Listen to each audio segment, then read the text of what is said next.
In this video, I'll go through a few different ratio problems. So one type of ratio problem is where we have to create an equivalent ratio to one that's specified, where the new ratio has one of the numbers specified and you have to find out the other number. So for example, create an equivalent ratio for 5:3, but expressed as 30 to some unknown number x. So to solve this, we write one ratio as a fraction and set it equal to the other ratio expressed as a fraction. And now we have an equation that we can solve for x. So in this case, x will be equal to 30 times 3/5,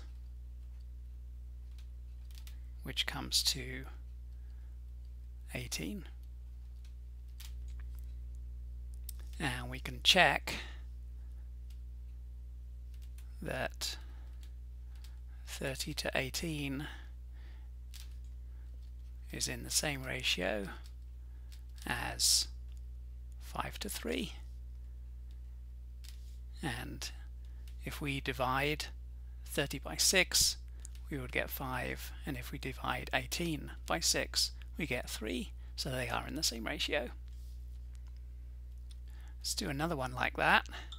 So this time let's create an equivalent ratio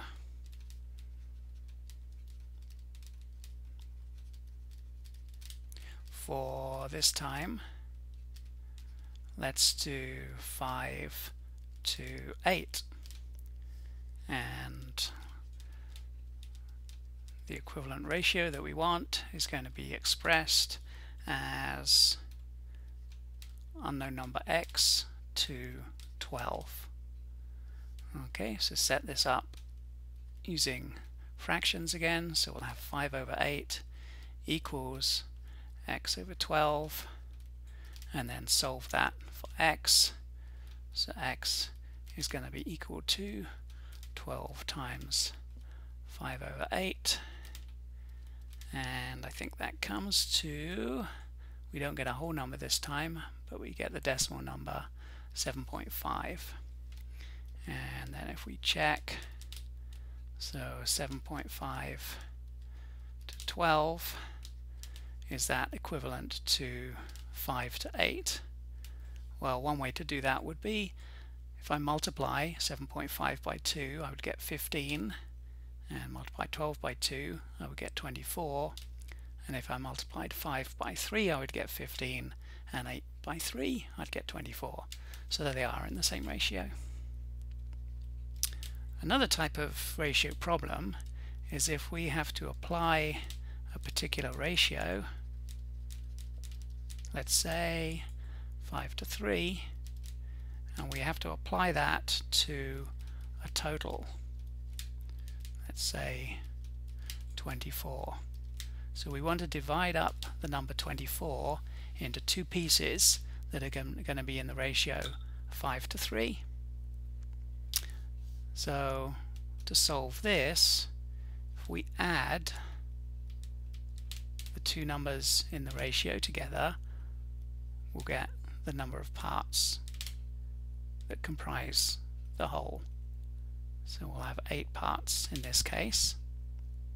And then if we divide the total 24 by the number of parts, 8, we're going to need 3 in each part. And so then we can take our numbers in our ratio and multiply by the number of the number in each part.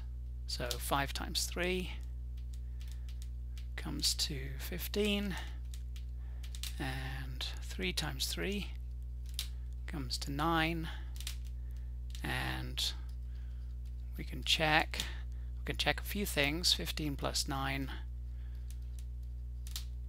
needs to add up to our total, and sure enough it does.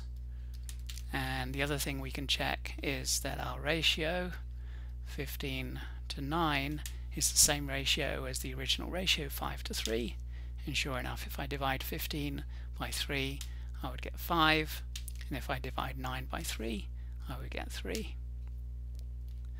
So let's finish up with one last example of that last type of problem. So let's apply the ratio 5 to 8 to the total 52. Okay, so what do? We add up the parts in the ratio, we get 13, and then we'll divide the total by the number of parts, so 52 divided by 13, so that comes to 4 in each part. And then, running out of room here, we've got our original ratio multiplied by our number in each part, so 5 times 4 comes to 20, and 8 times 4 comes to 32. And let's check our answer. So we need to check two things: that we are getting our total, so 20 plus 32 comes to 52, so that works out. And then, is our new ratio the same as the original ratio?